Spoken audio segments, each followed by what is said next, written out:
Hey, that's pretty fancy. Hi to everyone. This is our first ever Live with Love, Lift Our Voices. It's Gretchen, Carlson, and Julie Roginsky. We're the co-founders of this organization. We had our own personal stories at Fox News. Can you believe, Julie, it was already 9 years ago that I filed my sexual harassment lawsuit on Sunday, July 6th, but it was back in 2016. Can I just tell people who may not know the story, because it was such a crazy, just a seismic thing that you did, and I think people know the extent of what you did and the extent of what happened. But as somebody who was still at Fox when you did this, I tell the story all the time. And hey, everybody, by the way, good to have you here. But I tell the story all the time. I was still at Fox. You filed this lawsuit. Somebody hands me their phone very surreptitiously to show this lawsuit was filed. And everybody's kind of whispering about it, but everybody's kind of afraid to talk about it. And just everything changed. I mean, everything blew up. And what I can't believe is that it's been this long. It's almost been a decade, which is insane. I filed my lawsuit about 10 months after you did. And I just want people to know, we always say that courage is contagious. If you had not done that, I don't think that I ever would have done that. I don't think thousands of other women would have done what they did. And you really kicked off this iteration, I think, of the Me Too movement, which is insane. I mean, it's well, and here we are almost a decade later, and so happy to have you here and ready to talk to us if they want to ask questions, or just chat about what's going on in their lives. We're here. We're going to do this every single week at 11 a.m. Eastern on Wednesday, and hope to grow this community. Tuesdays. I'm so swamped that I'm confusing my days. Tuesdays at 11. Yes. What's so weird, Julie, is that, you understand this because I told you this last year on the anniversary. For anyone who's watching who has gone through something like this, they'll relate. It's such an isolating experience, and you feel so alone. And I would just say that even on the anniversaries, I still have this really sort of bittersweet feeling. Like I have absolutely no regrets for what I did, but it's like a wave of sadness, happiness when we see the progress that has happened and all the work that we've done, but totally isolating because my family doesn't even remember the date. I mean, why would they? I mean, I guess people remember when somebody, when your mom dies, right? Like you remember the date, or, and by the way, I'm lucky to still have both my parents who I was with over the weekend, but that's going to be coming. And so it's just this, I shouldn't expect them to know. And in fact, this year, I didn't even remind my parents or my husband that it was what it was. It's just this weird, and I know so many people can relate to that feeling of isolation when they do something like this and come forward. It's funny that you say this. I never mark you and I have very different ways of doing this, right? You always remember the day. You always, I know, because you and I text about it, kind of take that day to really contemplate what you did, what's happened since. I know my date, which was April 4th. But I just, whenever April 4th rolls around, I don't think about it. It's just, to me, it's a very different way of dealing with it. I kind of think, okay,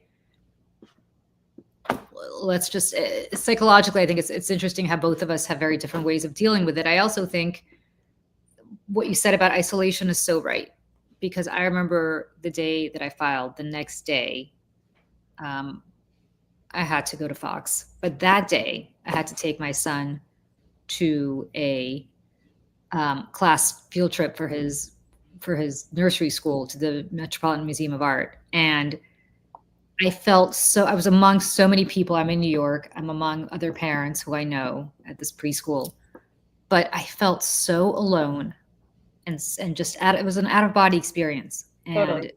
and just felt like everything shifted. Like you're suddenly in a foreign country. Everything looks familiar, but it's not quite familiar. Everything's changed. And I think people who've done this probably understand it. You're so full of adrenaline as you're leading up to it. You're like, we're going to do it. We're going to do it. And then when you do it, you're like, holy shit. Well, what just happened? No taking it back. There's no taking it back. In our cases, there's a lot of media attention, certainly a tremendous amount of media attention to you. I had not as much as you, but also media attention to me. So you're kind of trying to avoid running into, in our case, you know, reporters who might want to ask questions. So you're going about your day, but it's just weird. So I went into hiding. Like, yeah, that was a whole. Well, anyway, we don't need to dwell on this other than it was 9 years ago. That if you are watching and you've had a similar experience, we understand it. And make sure, guys, put in your questions. You can ask us anything you want. Well, except for things we can't talk about because of our non-disclosures, which is what we fight against. But I think let's throw out the first question of just something for us to talk about, which was the Diddy verdict last week. And of course, it was big. But what does justice mean for survivors? How do you reconcile the verdict for some survivors who see this as a letdown? Go for it, Julie. So listen, I think it was portrayed as a letdown. And to be honest, I think if Diddy were not a celebrity, we might have had a different verdict. I hate to say that, but I think there are two tiers of justice for people. One for the Diddys of the world and one for, let's put it this way, if he were just a regular guy doing what he did, I don't think the verdict would have been what it was. Having said all that, he is still facing time in prison. His reputation is over. It should be, at least. I mean, I don't know if he's going to be welcome in polite society anymore. But I also think to some extent that what Cassie Ventura was able to do for women is much more powerful than this verdict, because what Cassie Ventura did is she held her head up high. She talked about the most intimate, embarrassing things that she did not want her mother, she said, to know about. But her mother did know about it. And that takes a tremendous amount of bravery to do. And I think she's an inspiration for a lot of women. I think she maybe will kick off the third iteration of the Me Too movement in some ways because of what she was able to do. Because nobody's looking at Cassie Ventura. I certainly don't think people at large are looking at Cassie Ventura and saying, oh my God, I can't believe what this woman was engaged in. I think people are looking at Cassie Ventura and saying, what a brave woman for doing what she did, being 8 months pregnant, testifying for days. And she did it with so much grace, and she did it with so much pride, and she did it with so much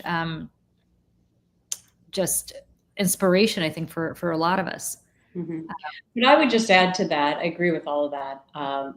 We always get asked the question like, well, does this mean that the Me Too movement's dead as a result of him not being convicted? Absolutely not. And to your points, but it'd be interesting to hear when the jurors come forward and say what their perceptions were, because there were a lot of legal analysts who said that sort of the racketeering charges and things like that were thin, right? That really has nothing to do with what happened to her and the bravery and whether or not women should continue to come forward. So I think that kind of muddled the Me Too aspect of this. But I'd like to hear from the jurors, because one thing that I think has changed over time is that jurors come into this situation much more attuned for believing women. They've heard so many of these stories now after the movement.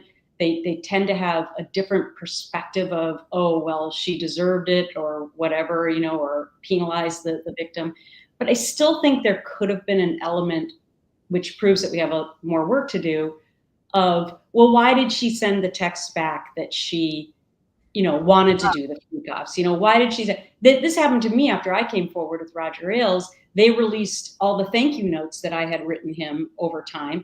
Well, yeah, because he was in charge of my career, and that's how you interact. Women tend to, more than men, beat their head against a brick wall to continue to try and get ahead, right? And prove to people how smart they are and how worthy they are. And of course, you're going to write a thank you note. At least that's the way I was raised. Out of respect, you write a thank you note. But they tried to pass that off as, oh, she liked what he was doing to her because she wrote a thank you, right? Did they think I was going to write a note saying, you effing sexually harassed me for the last 11 years? I mean, so it'd be interesting to see how the jury perceived that part of it, because the defense, of course, tried to shame her, like, well, you wanted to do it. You wrote that you were looking forward to it. So it's interesting that you say this. The night before the verdict came down, I was having dinner with two defense lawyers, one of whom I'm married to. Another one who Gretchen, is a very, very, and I won't say his name, but a very, very prominent lawyer here in New York. And we were talking about this verdict. And both of them said that the reason that they put racketeering in was so that they could get that tape in of Cassie being beaten by Diddy, which I thought was interesting. And there was a juror who came forward who was interviewed, I believe, on CNN, but I'm not positive. He was an alternate juror, so he didn't actually rule. But and he said, he almost implied that that tape was overdone, that there were almost too many people, too many times that they try to shove that tape down their throats. But and that they had to separate that tape, for which he wasn't charged. I mean, he wasn't charged with domestic violence, from all the other allegations. I will say this about her sending him those texts. First of all, she was very young. She was in an incredibly dysfunctional relationship. She was completely psychologically manipulated by this very powerful man who held not just their relationship, which she obviously cared about, but her career and her future in his hands. And, you know, to be so black and white as to say, well, she should have just left. I mean, why did she stick around? Why did she send these notes? I mean, I think that's kind of the same argument that people have about wives who are beaten by their husbands. Well, why didn't she just leave? Well, she didn't leave for a variety of reasons, right? Yeah. It would take a psychiatrist to explain why people stick around. And it would take a psychiatrist to explain why in relationships, especially relationships where your career is also entwined with your personal relationship. I've never been in that kind of relationship, so I don't speak from personal experience, but it strikes me where the guy sometimes is wonderful to you and makes you feel like he's going to do everything for you. And then he beats the shit out of you, as he did with Cassie, and does all these other horrible, humiliating things to her sexually. And it's an up and down thing. And if you're young and you've never been in a previous relationship that's healthy and normal, you probably assume this is the way it's going to be. So I think, and I say that as a woman who's never been, I've never been subject to domestic violence. I've never been in that kind of relationship. But I think if you're a woman, you inherently understand that. And I don't know that the male jurors on that jury, I don't want to say anything about them. I don't want to do a blanket assessment, but I think it's, if you're a woman, you understand that in your gut. Yep. Yeah. All right, let's go on to our next question. You've both spoken about how difficult it is to change our culture, even more so than changing our laws. Understatement of the century. What positive cultural shifts have you seen lately, and what else needs to be done? So if you guys don't know, Lift Our Voices, we and us independently, Gretchen and Julie, are responsible for passing, helping to pass, because the legislators vote on it, helping to pass 2 federal bipartisan laws, meaning we got Republicans and Democrats together. The first one, they were both in 2022, the first in March, the second in December, the Ending Forced Arbitration of Sexual Assault and Sexual Harassment Act, better known as the EFAA, and then the Speak Out Act. So the first one gets rid of something called forced arbitration, which means you can't go to an open jury when you have a problem at work for sexual harassment, which is how companies keep it quiet, because you go to arbitration, which is secret. It got rid of that. So if you even had it in your contract, 10 years ago, and you had a sexual harassment problem, you would not have to abide by being silenced through forced arbitration. Biggest labor law change in the last 100 years. Speak Out Act also got the second evil that we fight against, non-disclosure agreements.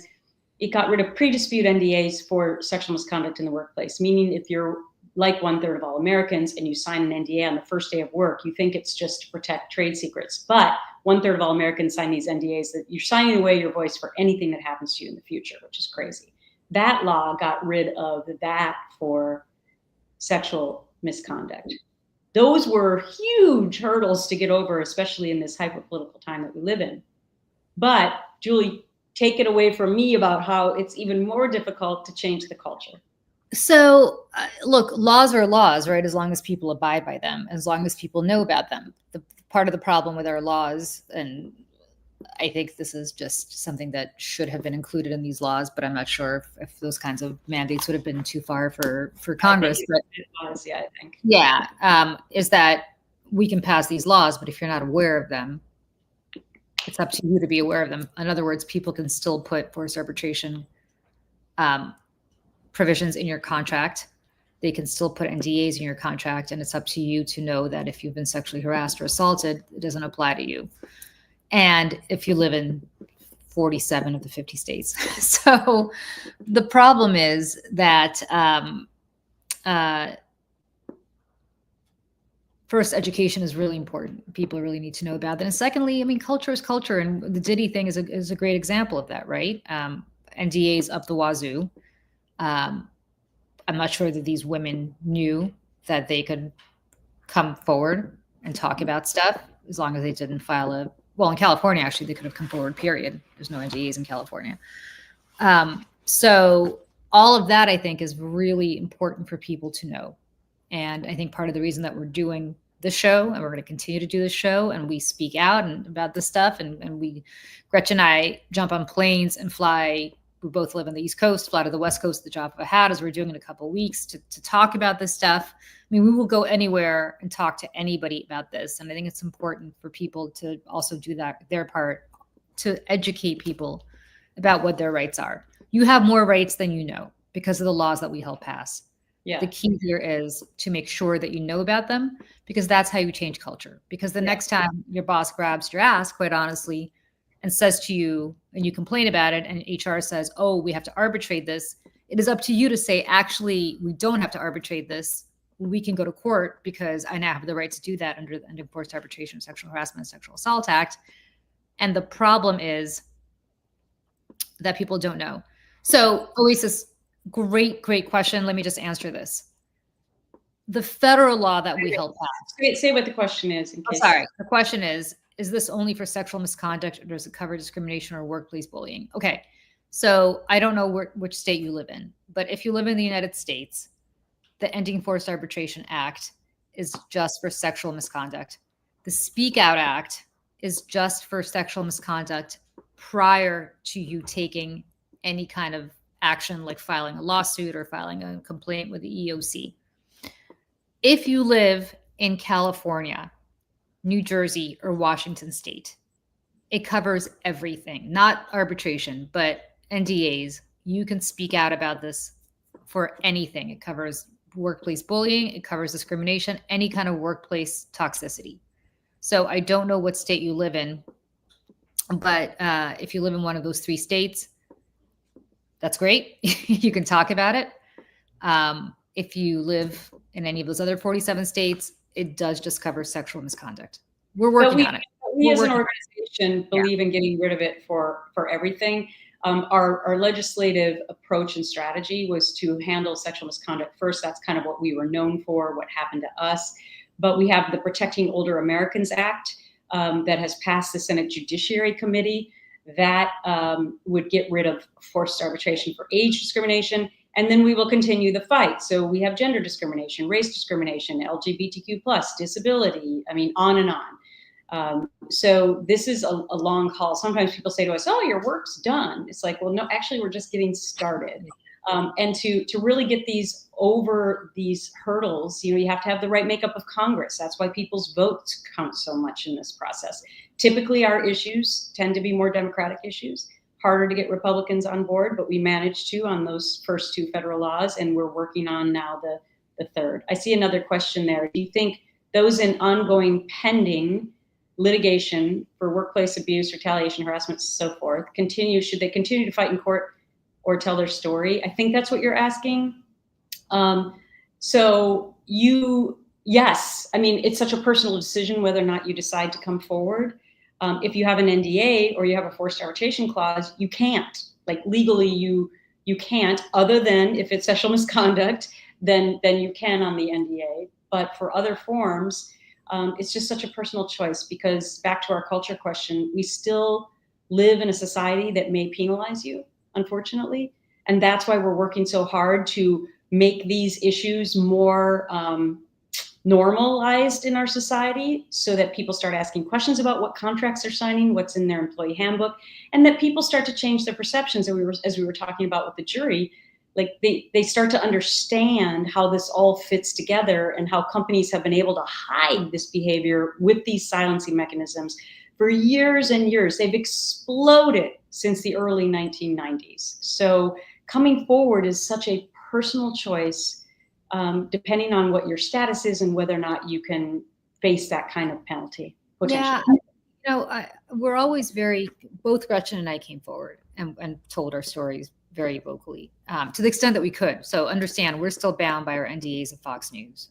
So we can't tell you what happened. And we always joke, people come up to us and they say that, especially with Gretchen, oh, Nicole Kidman played you in this movie, and Naomi Watts played you in this miniseries. And, somebody played me in the same movie, and people keep talking to us about this movie. We can't tell you whether that movie was accurate. We can't tell you whether our portrayals were accurate. We can't tell you anything about our stories, but other people have told our stories, right? Whether correctly or incorrectly. We would love nothing more than to tell our own story. So if you have the ability to tell your story, understand how privileged you are, because a lot of us, because of our NDAs, don't have that right. If you're not bound by an NDA and you can tell your story, we're not going to automatically tell you to do that, because it is entirely up to you whether you want your story out there. Some people find it cathartic. Some people find that they inspire others to come forward if they do. Other people say, I just want to put this behind me, and I don't want anybody to know this happened to me. I just want to move on and get another job and not have anybody know this happened to me. So I think before you come forward, you should weigh all the pros and cons, honestly, of how this is going to impact you, your family, your future career prospects, and whether you want to engage in advocacy. This has been the most meaningful thing that Gretchen and I have ever done, short of our kids, this kind of advocacy. And if you want to join our advocacy or create your own, it has been incredible. I mean, it really has been incredible for us, but it's something that you have to consider on your own to see whether it's the right fit for you. I think we can't tell you to do that. Yeah, totally. And we also couldn't participate in the making of those movies. And just because I know some people may be wondering, if you pass these laws about NDAs, why are you both still silenced? And that is because those laws are not retroactive, unfortunately. So my NDA is with 3 separate parties at Fox: parent company, Fox News, and Roger Ailes, my alleged perpetrator's family, even though he's dead. So the idea that those 3 parties would agree to let me out to tell my full story is probably zero. So, really, it's what propels us every day to do this work, because we may never own our own stories, which people are always fascinated by, but we are changing the world still so other people can. I mean, it's sort of what makes us get up in the morning. So anyway, just to put a little caveat on that. And we have, just so people know, we have written to Fox News repeatedly. We have written to Rupert Murdoch. We've written to Lachlan Murdoch. We've written to Paul Ryan, the former Speaker of the House, who's on their board, who's in charge of the particular committee that would potentially let us out.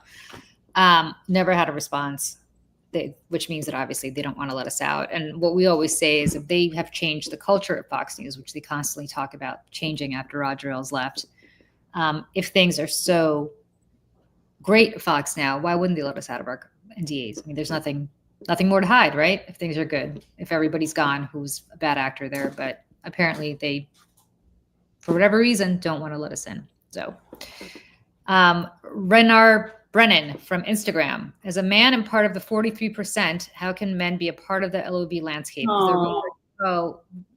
Is there room for a story to help build your platform? Yes. I love this question so much. We cannot do it without you. We need men. We need men to join this movement. We cannot do it on our own. You guys still run the world. You're still at the top of the food chain, whether in the White House, the majority of Congress, on boards, as CEOs. I mean, men are crucial, and culturally, men are so crucial. We want you in our fight. We want you to tell your stories. We want you to be engaged. If you have your own story, we know that it's not just women who've been discriminated against and harassed. We know men consistently face the same issues that women do. And there is not just room for your stories, there is so much necessity for your stories that if you have a story you want to share, please contact us.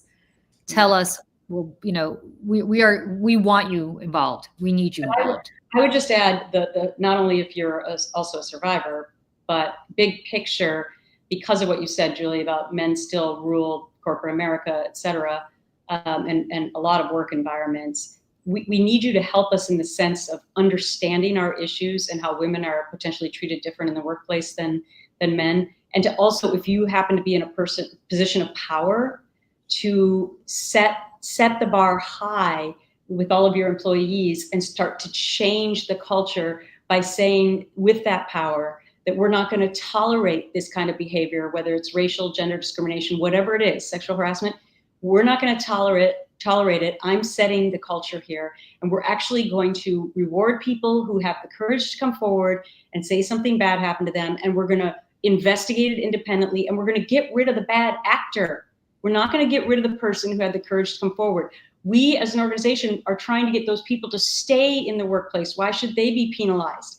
They should be the ones that had the courage to come forward, that they were found to be telling the truth, and that they get to stay, and the bad person goes. Until that starts happening, we're not going to really crack this culture problem. And men are a huge part of helping us do that.